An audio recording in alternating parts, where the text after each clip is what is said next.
A Kenya High Court blocks the closure of Dadaab refugee camp.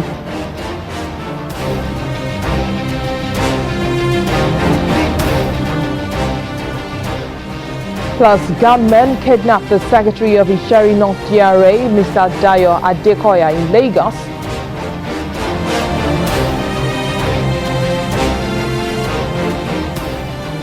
And the Joint Monitoring and Evaluation Commission calls for an end to military activity in South Sudan.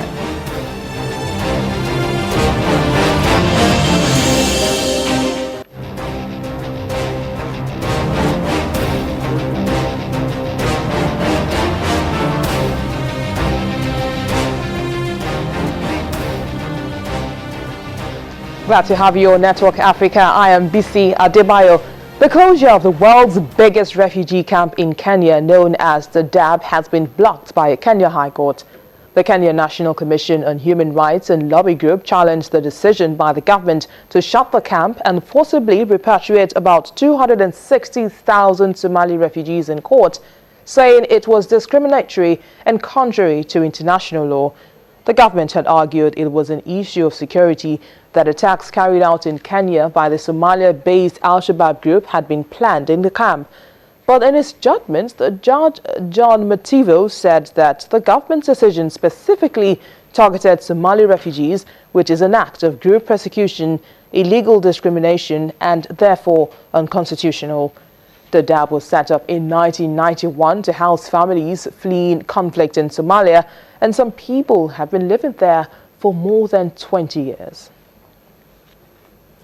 Joining us from Nairobi, Kenya is VOA's correspondent Jill Craig to talk more about this issue. Thank you for joining us, Jill. Thank you very much. Now, what more can you tell us about this judgment, and what does this mean for the people in the camp?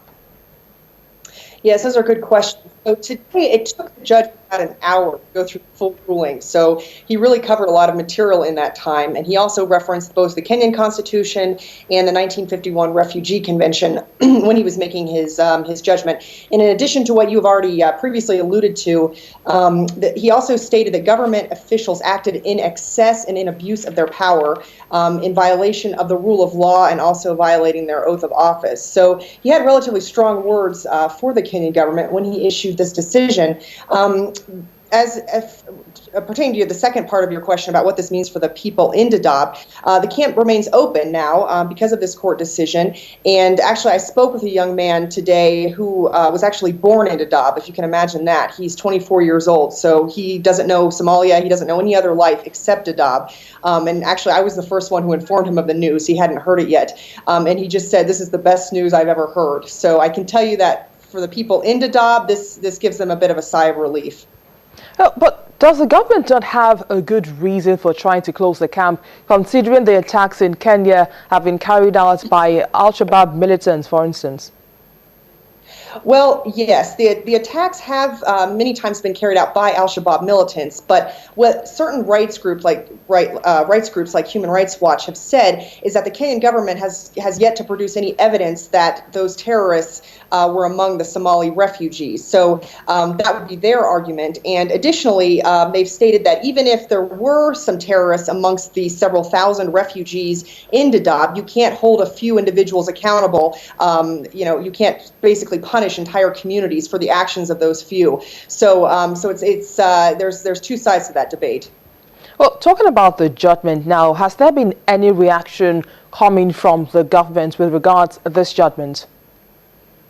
Yes. So today I spoke with the spokesman for the Ministry of the Interior, which is the agency that looks over the refugee camps in Kenya. And he said that the government will definitely be appealing this decision. And, he mentioned the security concerns that you've already alluded to, basically that the reasons why they decided to close the camp back in May of 2016, those are the same reasons today that they want to close the camp still. So that was his main argument. And he also made the argument that the Republic of Somalia is, quote, stable now, and referenced the recent, yesterday's election of a new president in Somalia. And so he's saying that people can go back now. Now, that's obviously up for dispute because there is still conflict and then also drought right now in Somalia. So, again, that also has two sides of the argument. But the closure of this camp, is it likely going to have any impact on the security of Kenya? Sorry, you mean if they did close the camp? If they did close the camp, would it have any impact on the security situation in Kenya?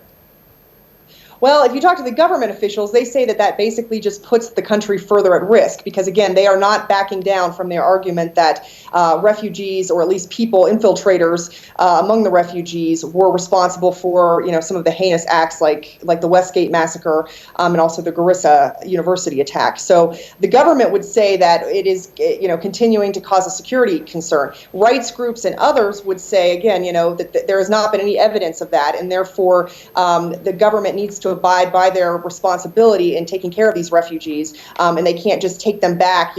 They say it's a voluntary repatriation program, but there's been some argument that that has not been entirely voluntary, and that people are forced back to Somalia into even worse circumstances. So, I don't know. That debate about the security issue is one that the rights groups and the government will give very, very opposing viewpoints on.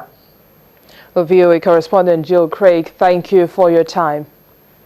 Thanks a lot. Thank you.